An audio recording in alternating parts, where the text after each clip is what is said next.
tabernacle, c'est vraiment l'objet de notre intervention aujourd'hui. Il dit dans le tabernacle, il y avait 3 parties. Le tabernacle était composé de 3 parties, le tabernacle que Moïse a construit. La première partie, c'était le parvis. La deuxième partie, c'était le lieu saint. La troisième partie, c'était le lieu très saint. Et chaque partie avait une entrée. Donc, dans le parvis, il y avait cette grande entrée-là qu'on pouvait voir. Dans le lieu saint, il y avait cette entrée-là. Le lieu très saint, il y avait cette entrée. Et dans chaque compartiment du tabernacle, il y avait des affaires, je ne sais pas comment je vais dire ça, des éléments, des choses qu'on pouvait rencontrer. Donc ici, on pouvait trouver ça ici, comme ça, des affaires comme ça, puis on trouvait comme ça, quelque chose comme ça. Voilà. On trouvait premièrement, lorsque tu penses, la première chose que tu trouves, c'était l'autel des holocaustes, donc c'est là qu'on faisait les sacrifices. Ici, c'était la cuve des reins. Ensuite, quand tu rentres dans le lieu saint, là tu trouves la table des peines de proposition. Ici, tu trouvais le chandelier d'or. Là, tu trouvais la table, l'autel des parfums. Et quand tu entres dans le lieu très saint ensuite, là, il y a le propitiatoire et puis l'âge de l'alliance qui sont ensemble. Mais normalement, c'est 2 choses qu'on peut séparer. Donc l'âge de l'alliance se trouvait dans un coffret qui est en lui-même le propitiatoire. Donc, c'est ça. Mais l'accès à ces différents compartiments-là était barré, était comme fermé. Il y avait un obstacle, c'était le voile. Donc il y avait un voile ici, il y avait un premier voile ici, il y avait un deuxième voile ici, et il y avait un troisième voile ici. Ici, on n'appelle pas nécessairement voile, on appelle porte. Mais c'est un voile aussi, parce que ça nous empêche d'entrer. Et ici, il y a un voile à proprement dit même. Là encore, il y a un véritable voile encore. Donc c'est de ces voiles-là que je veux parler aujourd'hui, pour nous permettre de comprendre ce qu'il y a dans chaque compartiment du tabernacle et comment y accéder. Donc, qu'est-ce qui peut nous empêcher d'entrer dans le tabernacle en lui-même? Juste pour signifier ça, le tabernacle, lorsque Jésus parlait du tabernacle, Jésus dit détruisez ce temple et en 3 jours je le rebâtirai. Donc, donnez-moi juste 3 jours pour le bâtir. Les Juifs se sont offusqués de ce qu'il avait dit ça parce qu'ils disent mais nos pères ont mis 40 ans pour bâtir ce tabernacle-là. Toi, tu es quel genre de maçon, et puis en 3 jours, tu vas bâtir ce que nos pères ont bâti en 40 ans. Donc, ils étaient tous offusqués de cela. Et la Bible écrit en bas qu'il parlait du temple de son corps. Parce que la réalité du temple, la réalité du tabernacle, c'est le corps de l'homme, le corps du croyant. Amen. Donc, ça veut dire quoi? Si ça symbolise le corps du croyant, c'est que tous ces éléments se retrouvent dans le croyant. Donc, chaque compartiment du tabernacle est un niveau d'adoration dans le Seigneur. Donc, par exemple, si je me trouve dans le parvis, qui est le premier niveau ici, il y a un certain type d'adoration, ça correspond à un certain type d'adoration que je donne au Seigneur. Quand j'entre ici, ça correspond à un deuxième type, et ici, ça correspond à un troisième type. Amen. Donc, c'est vraiment important de comprendre que le tabernacle se retrouve en chacun de nous. Donc, il n'existe pas un tabernacle spécifique où on doit aller se rassembler pour prier comme les Juifs le faisaient dans le temps. Mais chaque personne, aujourd'hui, est le tabernacle de Dieu. Alléluia. Que le Seigneur nous bénisse.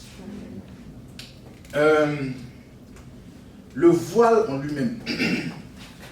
Le voile, dans les Écritures, sera symbolisé comme un type de l'incrédulité. C'est-à-dire que la chose qui nous empêche d'entrer dans chaque niveau d'adoration, donc le premier niveau ici qui correspond au niveau du paradis, c'est une incrédulité. Le deuxième niveau ici, c'est une incrédulité. Le troisième niveau ici, c'est une incrédulité. Donc, le voile, on va lire dans Hébreux chapitre 4. Hébreux chapitre 4, le verset 3, pour nous donner une meilleure compréhension de la chose.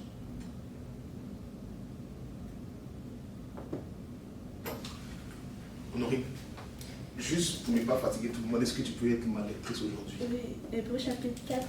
Oui, verset 3. S'il y a un verset que je veux que tout le monde lise, je vais le signifier. Parfait. Hébreux chapitre 4, verset 3.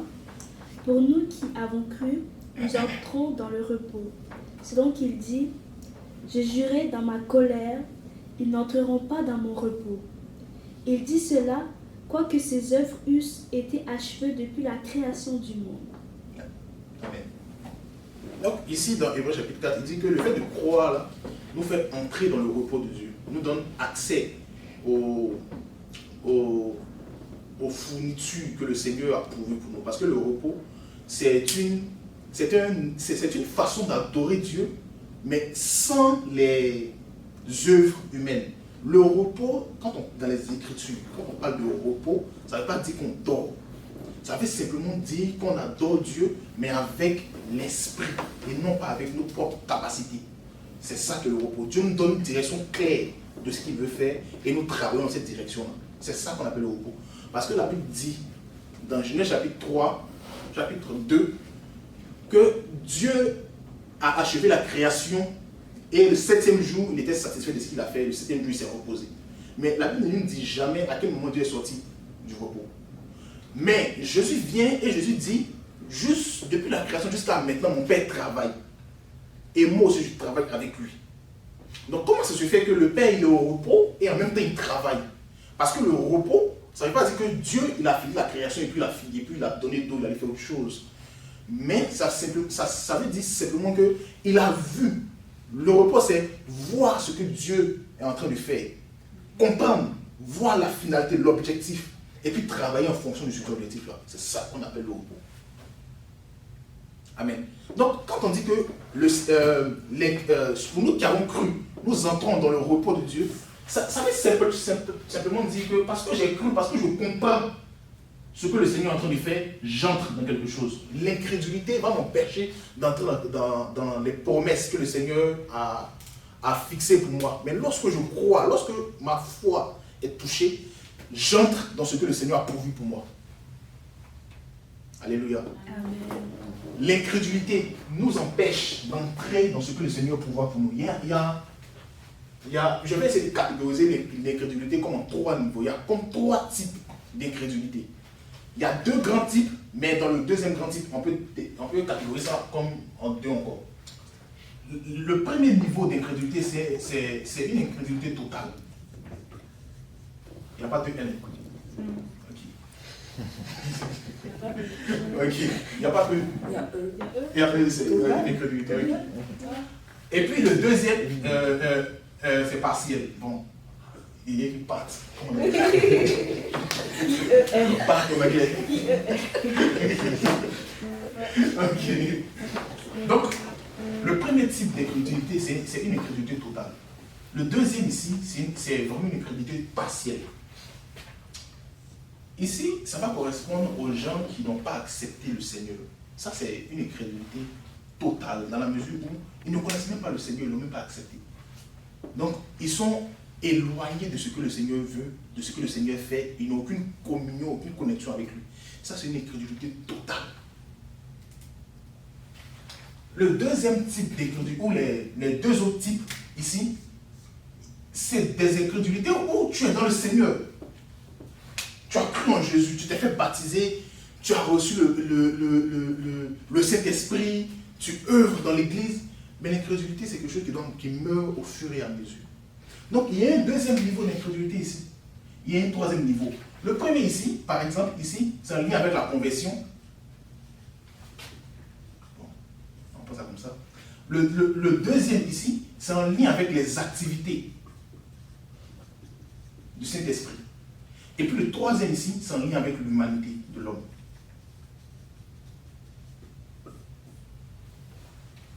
Je vais expliquer ce que je vais dire. Mais je veux juste déjà qu'on sache ça. Le premier niveau, c'est un lien avec la conversion. Donc quelqu'un qui n'est pas converti. Le deuxième niveau, c'est quelqu'un qui a des difficultés à faire confiance au Saint-Esprit en termes d'activité. Quelqu'un qui, moi, je suis chrétien, mais bon, tout compte fait, l'important c'est d'accepter le Seigneur. Le reste là, c'est Dieu qui fait. Donc il n'y a pas de... non seulement tu ne sais pas ce que le Seigneur veut, mais tu ne fais même pas confiance au Saint-Esprit dans ses activités, dans ta vie et au travers de toi. Ça, c'est un type d'incrédulité. Lorsque tu ne sais pas ce que le Seigneur veut, le fait de ne pas savoir ce que le Seigneur veut, c'est une manifestation de l'incrédulité. L'incrédulité est étroitement liée à la connaissance de la parole de Dieu. Vous savez, la foi et l'incrédulité fonctionnent de la même manière. C'est-à-dire que l'incrédulité, c'est pas je ne crois pas. C'est pas ça. L'incrédulité, c'est que je crois. Très souvent, les personnes qui sont incrédules croient en quelque chose de façon très faible. Mais c'est que je ne crois pas en ce que Dieu veut faire. On va lire Jérémie chapitre 17. Jérémie chapitre 17, verset 5, je crois.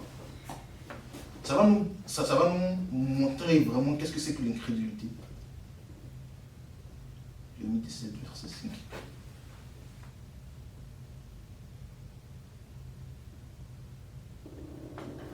Verset quoi? Verset 5. Verset 5. Mm-hmm. Ainsi parle l'Éternel.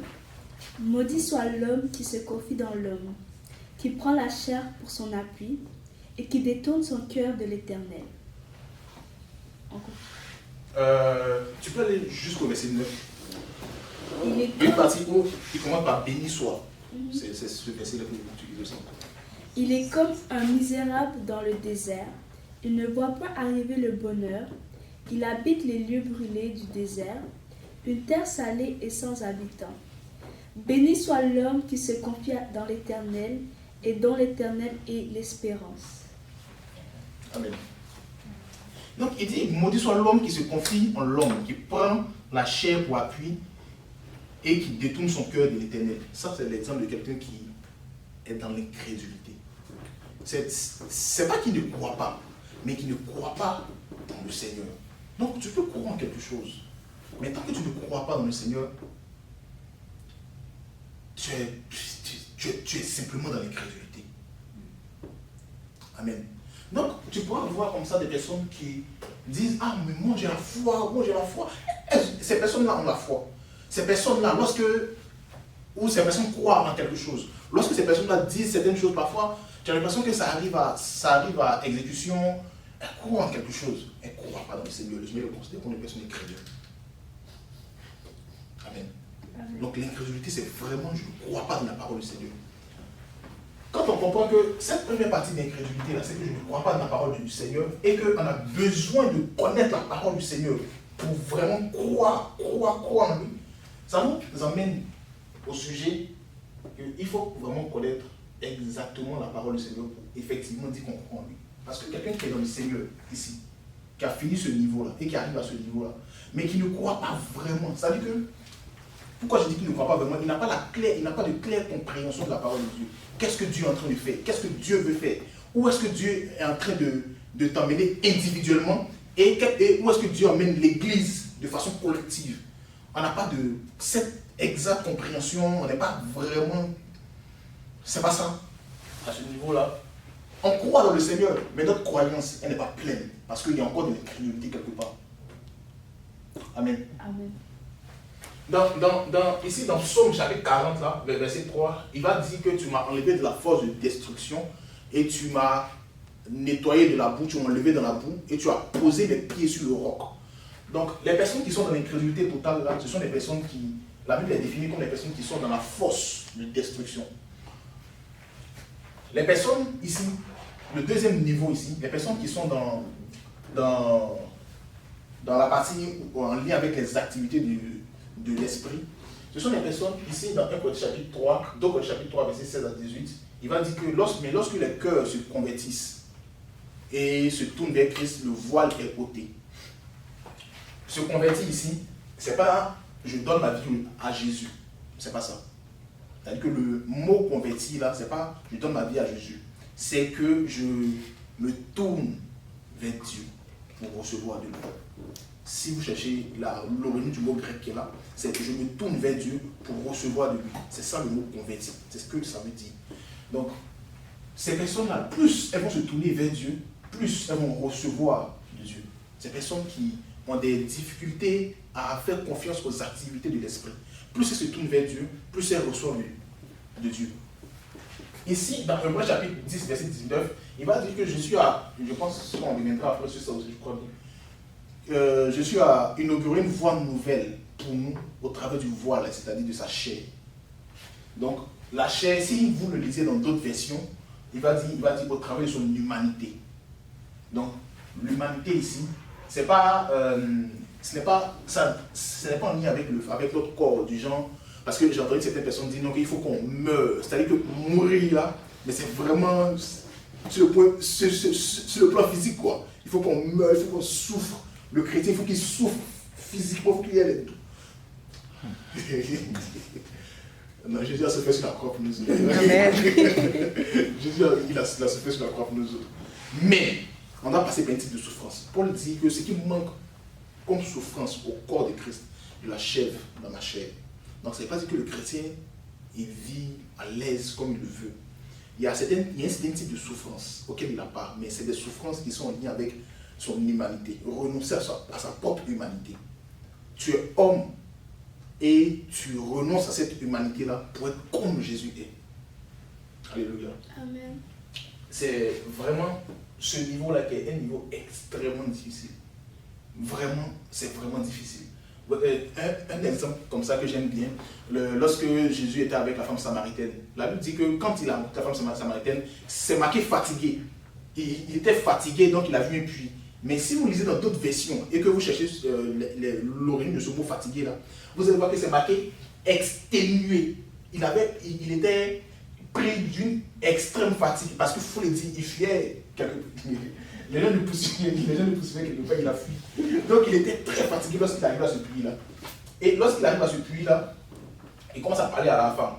Mais avant qu'il ne parle à la femme, les disciples constatent qu'il avait faim. Donc les disciples partent en ville acheter du pain. Lorsqu'ils partent en ville et qu'ils reviennent, ils retrouvent un Jésus en train de parler à la femme, mais qui agit comme s'il n'a pas faim. Donc ses disciples lui demandent, mais maître, il faut que tu manges, parce que si tu ne manges pas, c'est pas bon, tu avais dit tout à l'heure que tu as faim. Il dit, j'ai mangé une nourriture que vous ne connaissez pas, ma nourriture c'est de faire la volonté de mon Père. Il n'est pas en train de dire que la volonté de son Père a rempli son ventre, parce qu'il avait effectivement faim. Mais il tirait beaucoup plus de plaisir à faire la volonté de son Père que de manger. C'est ce que cette déclaration avait nous dire. Il prend beaucoup plus de plaisir à faire la volonté de son Père que dans la nourriture. Ça, c'est un exemple de je renonce à mon humanité. Je renonce à mon humanité lorsque je décide de ne pas faire ce que ma chair, mon corps m'ordonne de faire. Mais je prends plaisir dans ce que Dieu me demande de faire. Ça, c'est un exemple de je renonce à mon humanité pour prendre plaisir dans ce que Dieu est en train de faire. Amen. Amen. Donc, c'est extrêmement important de comprendre tous ces points. J'ai l'impression que je vais vite, mais n'hésitez surtout pas à me dire, ah, bosser là, ça allait trop vite. Alléluia. Donc, on va passer à un autre point. Vous savez, dans la croissance, dans la marche du chrétien, il y a comme, j'efface l'esprit que ça ne pose pas de problème. Il y a comme 4 piliers de la croissance, de la croissance du croyant. Du parvis jusqu'à entrer dans le lieu saint qui est ici. Et du lieu saint jusqu'au lieu très saint, il y a quelque chose qui est requis en premier. Quand on lit Genèse chapitre 1 et quand on lit Jean chapitre 1, il y a quelque chose qui est donné en premier. La chose qui est donnée là, c'est la lumière. Lorsque Dieu devait créer, Dieu devait faire la création, il a d'abord envoyé la lumière. Il n'a pas créé l'homme directement. Il n'a pas créé les animaux directement. Il a apporté la lumière. L'importance de la lumière en elle-même, c'est quoi? Pourquoi? Parce que dans le verset 3 de Genèse 1, on voit qu'il crée la lumière. Dans le verset 14 de Genèse 1, on voit qu'il crée les luminaires. Il crée le soleil, il crée la lune, les étoiles. Donc c'est quelle lumière il a appelé dans le verset 3, et puis c'est quelle lumière qu'il crée dans le verset 14 de Genèse chapitre 1. Parce que dans le verset 3 de Genèse chapitre 1, il parlait de la révélation de qui il est, la révélation de lui-même, la révélation de sa parole. Il envoie la révélation de sa parole d'abord pour que le peuple puisse monter à un certain niveau. Donc, la première chose que Dieu envoie pour la croissance du croyant, c'est la lumière. La deuxième chose, c'est le désir. C'est ça. Il n'y a pas bien. Seigneur Jésus. La deuxième chose qu'il envoie, c'est le désir. C'est-à-dire, lorsque la lumière vient, il faut que dans le cœur de l'homme, il y ait un désir, il y ait un soupir, il y ait une envie de cette lumière-là. S'il n'y a pas d'envie de cette lumière vient et elle n'a aucun effet. Souvenez-vous de Jean chapitre 1. Il dit que la lumière, elle a brillé dans les ténèbres n'ont pas reçu. La lumière, elle a brillé dans le monde ne l'a pas reçu. La lumière a brillé chez les siens ne l'ont point reçu. Pourquoi ils ne l'ont point reçu? Comment ça se fait qu'ils ne l'ont point reçu? Parce qu'en eux, il n'y a pas eu ce désir-là qui a été suscité lorsque la lumière a brillé parmi eux. Alléluia. La troisième chose, c'est un esprit de consécration.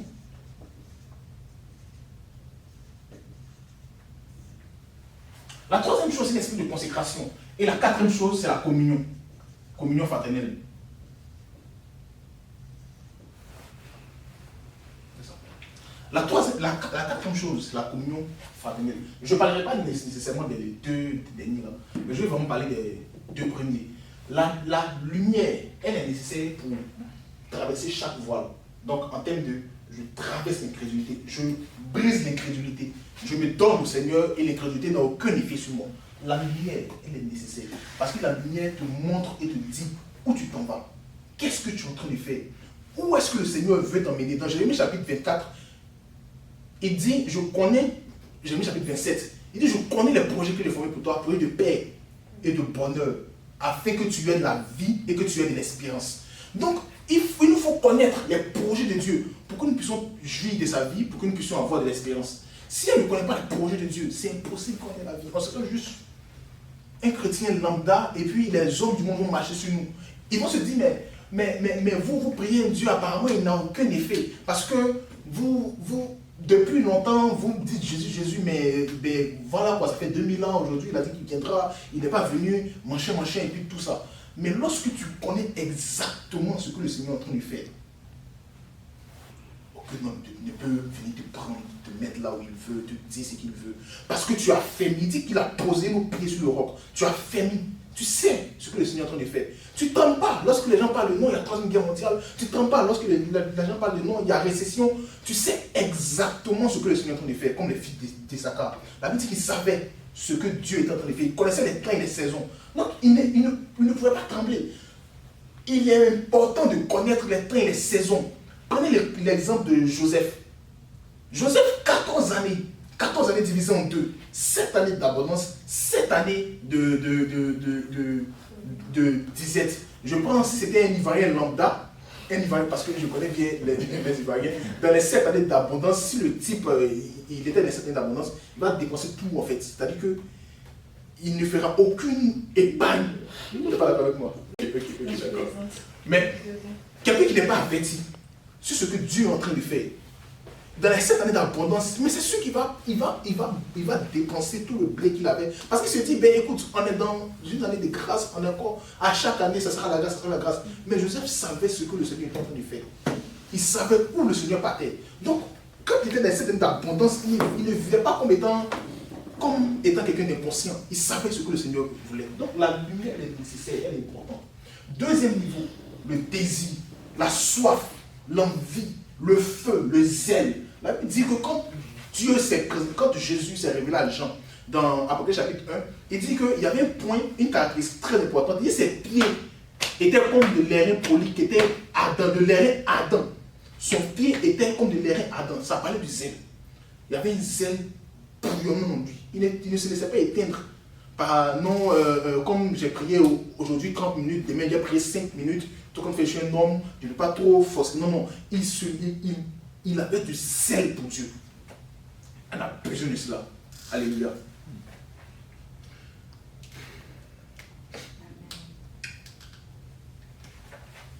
Vous voyez, comme j'ai dit ici, chaque porte donnait accès à un certain type d'adoration. Le type d'adoration là est défini en lui-même par ce qui est inclus dans le compartiment en lui-même. Donc, je l'explique. Vu que le tabernacle était divisé en 3 compartiments, le premier compartiment était composé de l'autel des holocaustes et puis la cuve des reins. L'autel des holocaustes et la cuve des reins vont parler vont venir montrer le type d'adoration que le croyant fait dans un temps précis. Alléluia. Donc, on va aller étape par étape. Donc, ici, la première partie, la deuxième partie, la troisième partie, pour comprendre vraiment le type d'adoration dans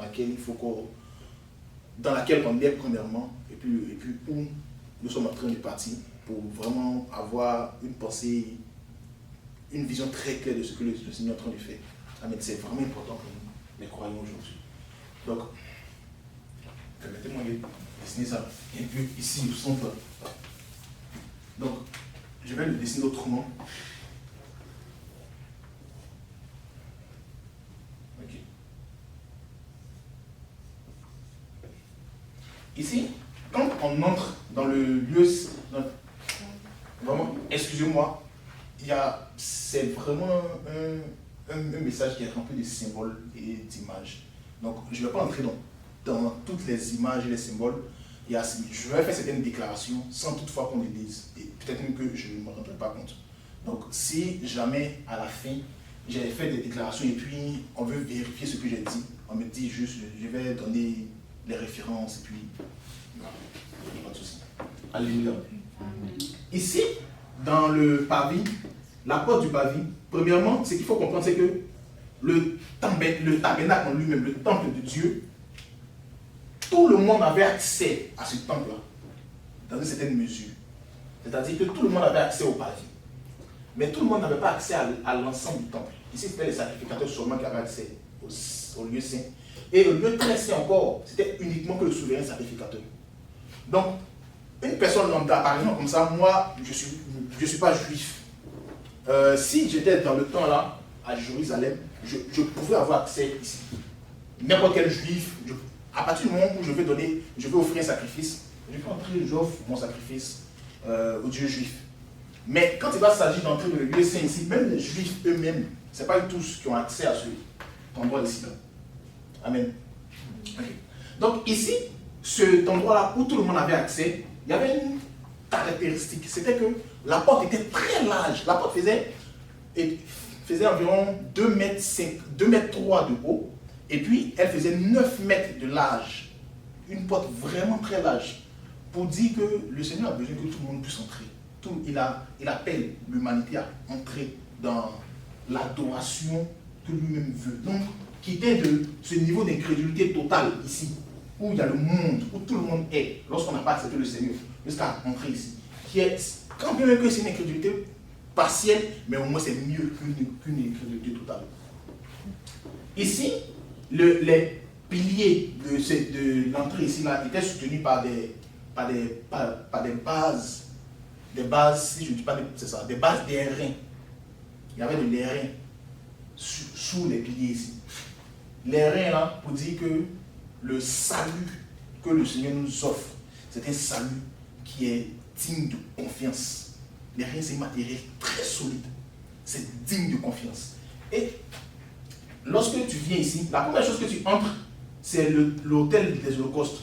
Ce n'est pas que le Seigneur a besoin que nous nous sacrifions ici, à ce niveau-là. À ce niveau ici, aucun sacrifice n'est requis pour le croyant. Le Seigneur a juste besoin que tu acceptes, que tu crois en ce qu'il a dit. Ici, la seule chose qui est requise, c'est que tu acceptes, que tu crois.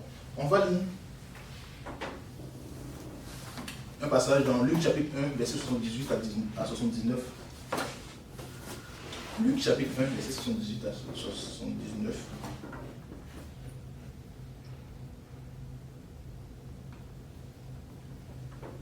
Prenons ça, tu peux lire, s'il te plaît. 78 à 79. C'est bien ça.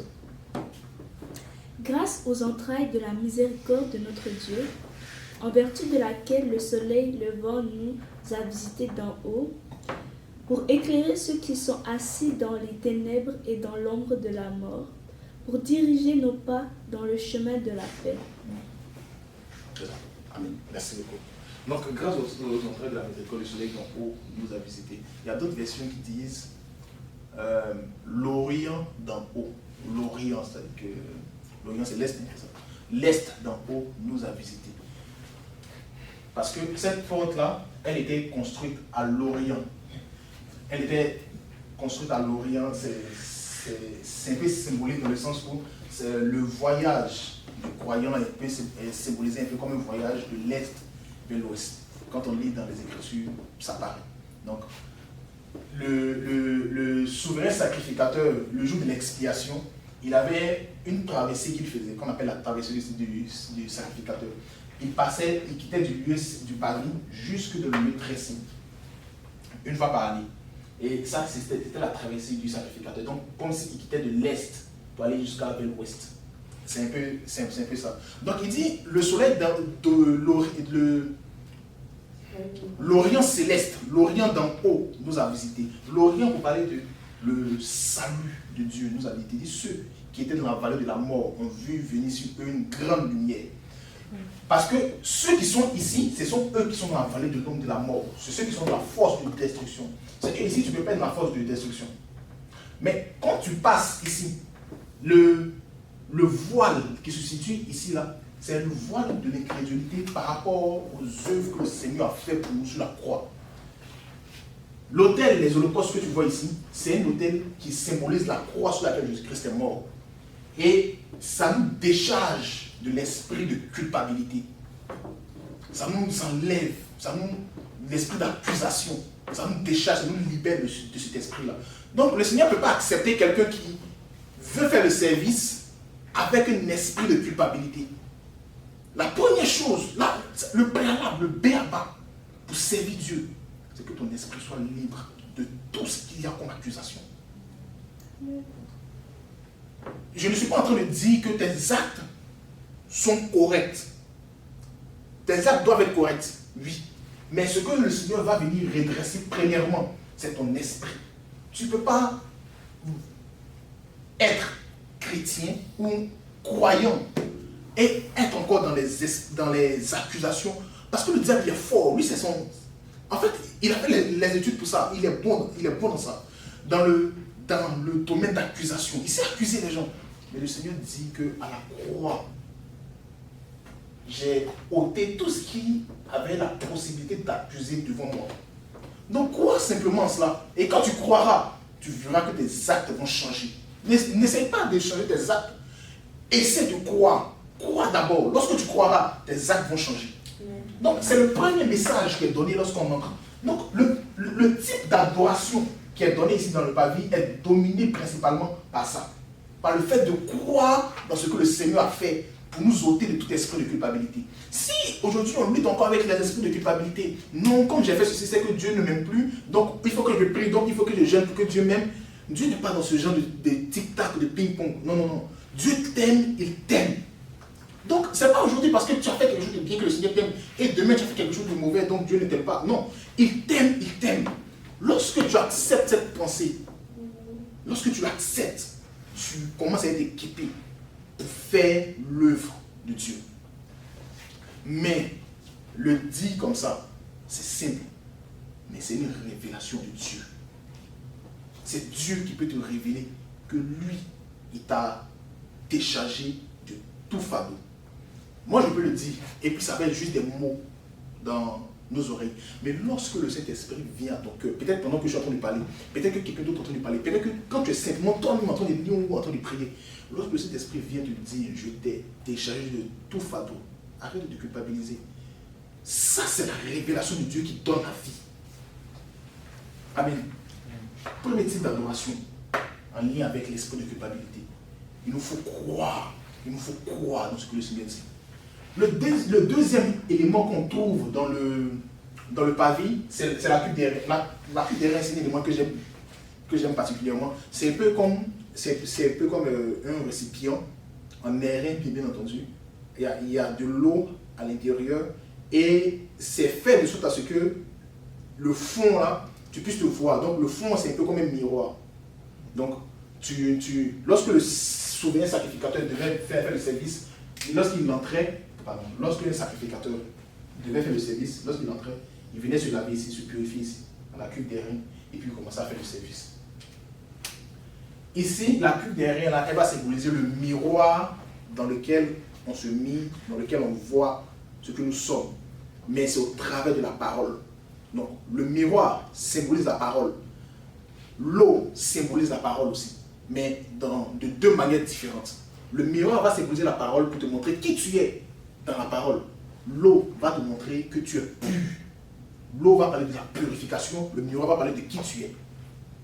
Donc, quand tu entres dans le parvis et que tu arrives jusqu'à la cuve des reins ici, et que tu regardes, tu te regardes à l'intérieur, et puis tu vois qu'il y a de l'eau, et toi-même tu te vois dans le fond, il est en train de dire, mais vois-toi au travers de la parole. Donc, l'œuvre de la croix qui a été faite ici, pour dire que je t'ai affranchi, je t'ai libéré de tout ce qu'il y a comme accusation du diable. Ne regarde pas toi-même tes propres actes pour te juger.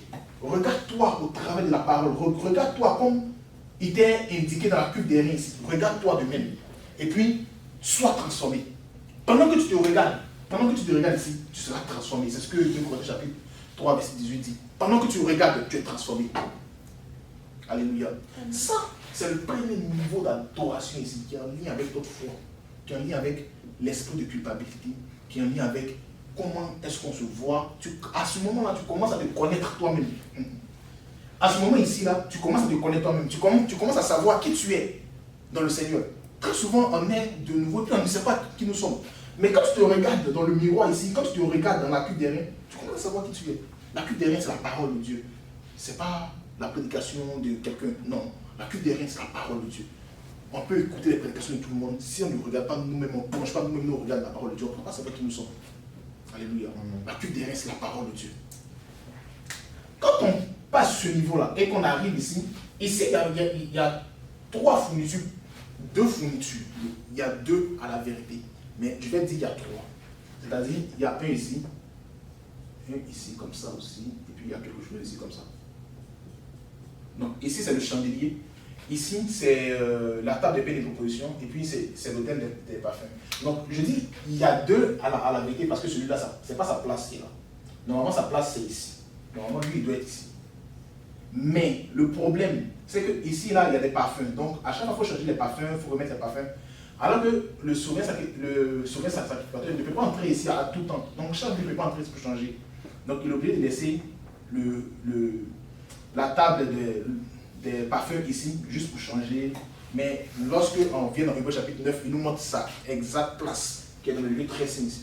Amen. Donc on va prendre cette configuration-là telle que c'est.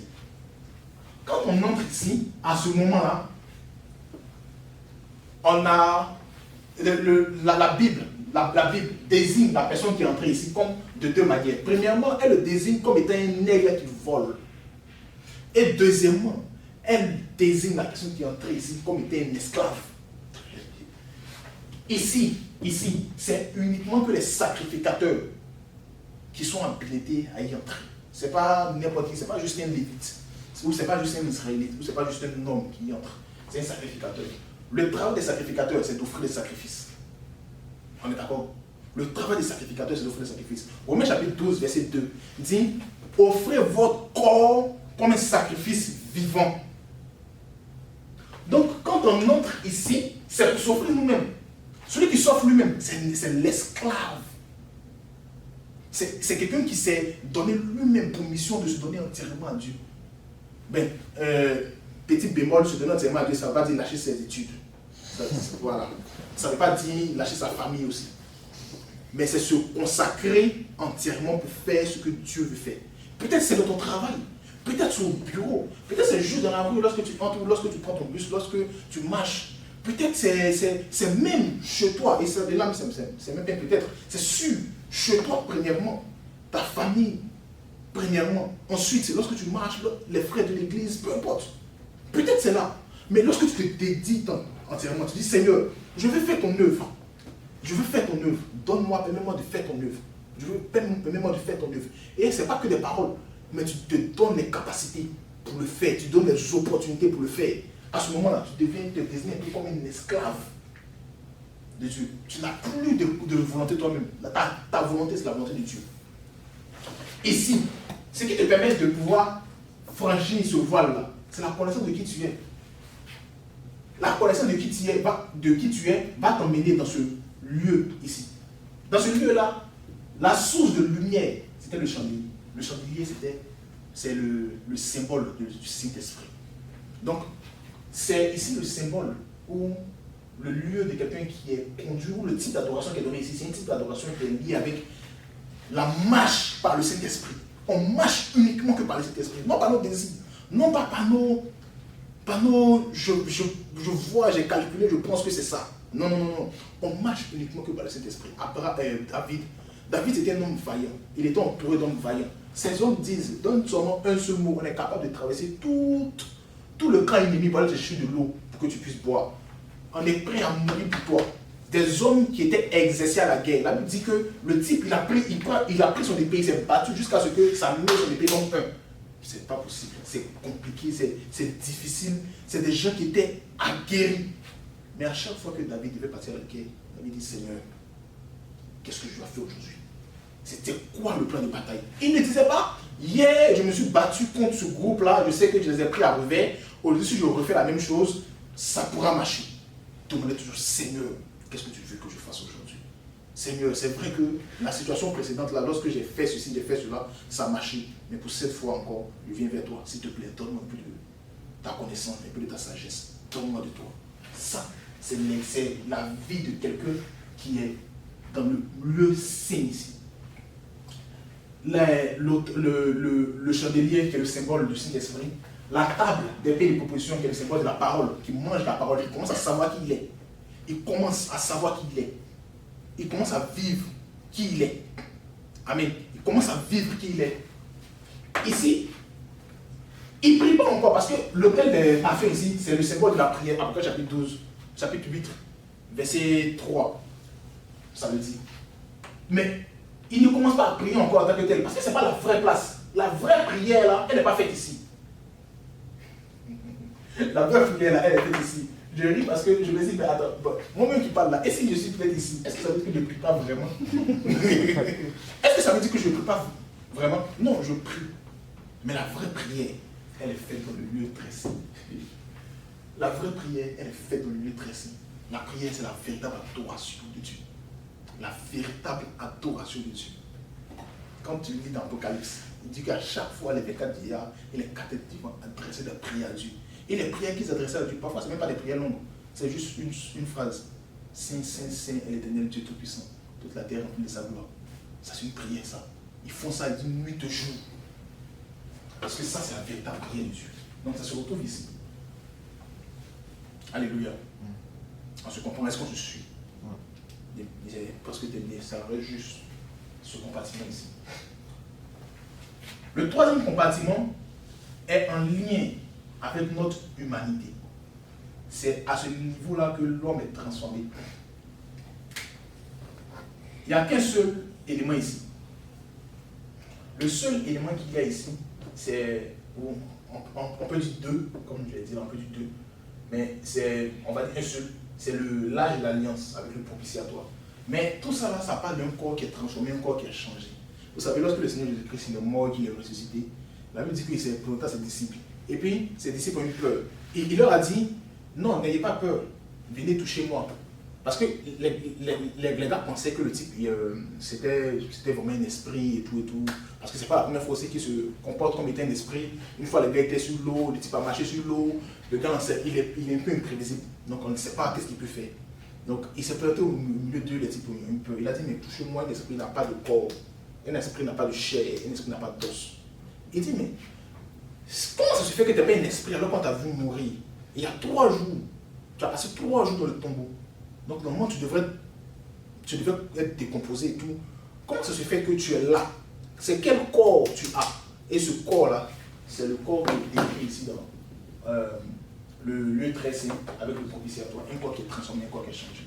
Et ça c'est vraiment un objectif que le Seigneur fixe pour chaque croyant.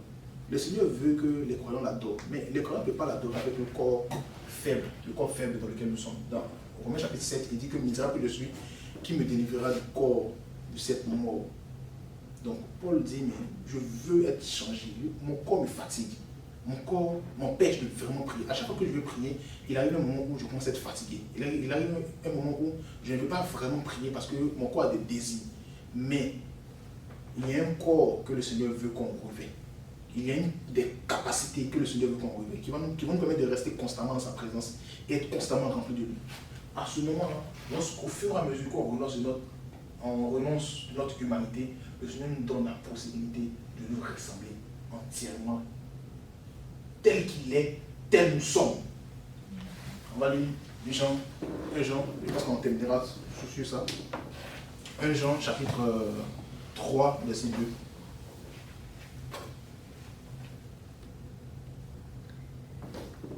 1 Jean chapitre 3 verset 2.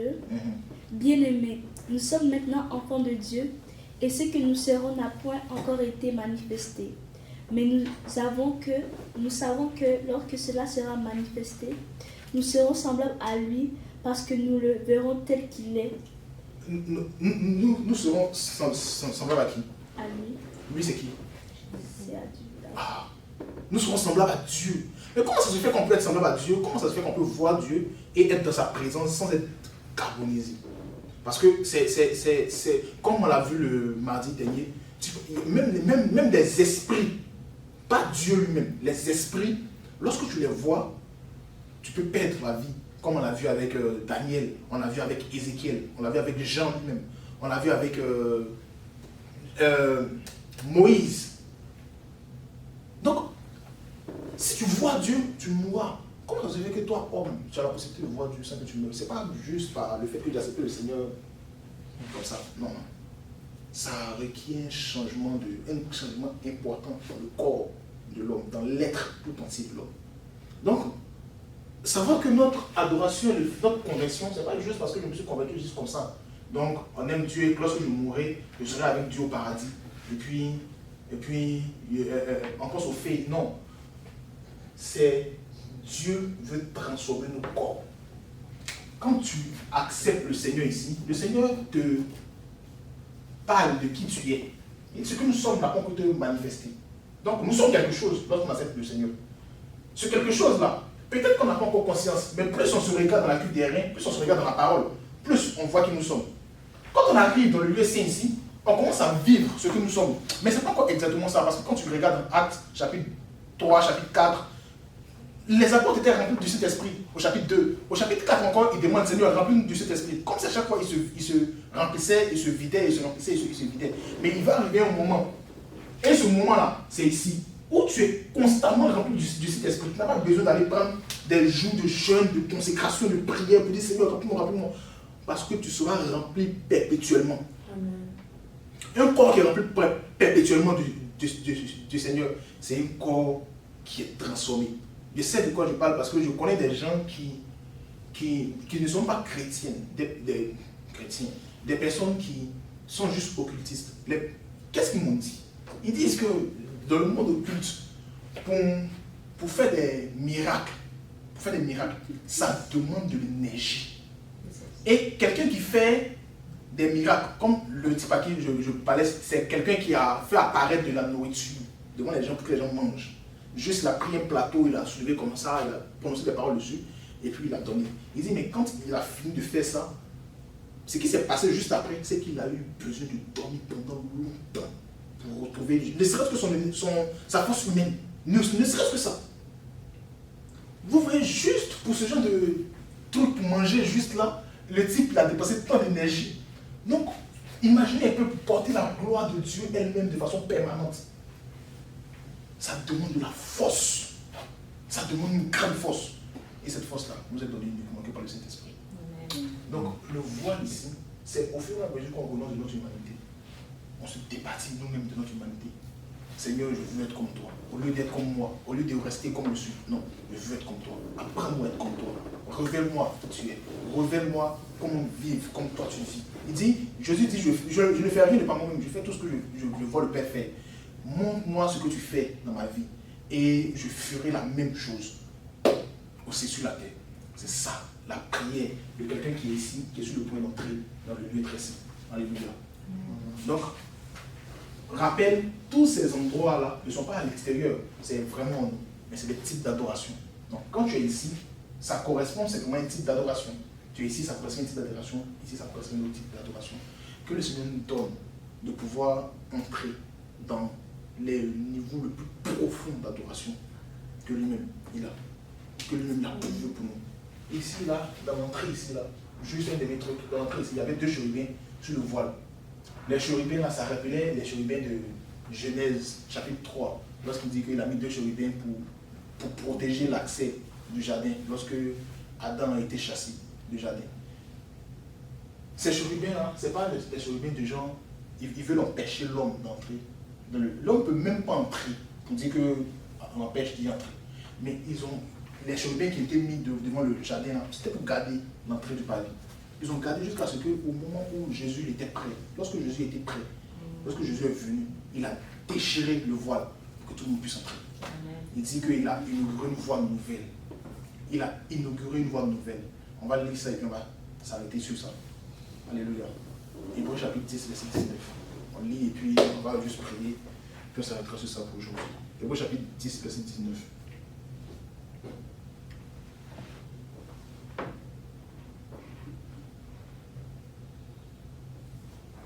Le verset 19 au verset 22. On va le lire ensemble. 1, 2, 3. Ainsi donc, frères, puisque nous avons, au moyen du sang de Jésus, une libre entrée dans le sanctuaire par la route nouvelle et vivante qu'il a inaugurée pour nous au travers du voile, c'est-à-dire de sa chair, et puisque nous avons un souverain sacrificateur établi sur la maison de Dieu, approchons-nous avec un cœur sincère, dans la plénitude de la foi, les cœurs purifiés d'une mauvaise conscience et le corps lavé d'une eau pure. Alléluia.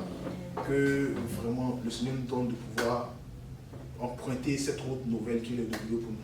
Qu'on ne la voit pas juste pour les autres, que c'est les autres qui peuvent entrer. Non, le Seigneur nous a donné la capacité d'entrer. Parce qu'il a inauguré cette voie-là, il nous a donné la capacité d'y entrer. Que nous entrons, que nous vivons comme il a vécu, que nous mourrons comme il est mort, afin que nous ayons la gloire qu'il a eue. Que le Seigneur nous donne la force. On va juste prier.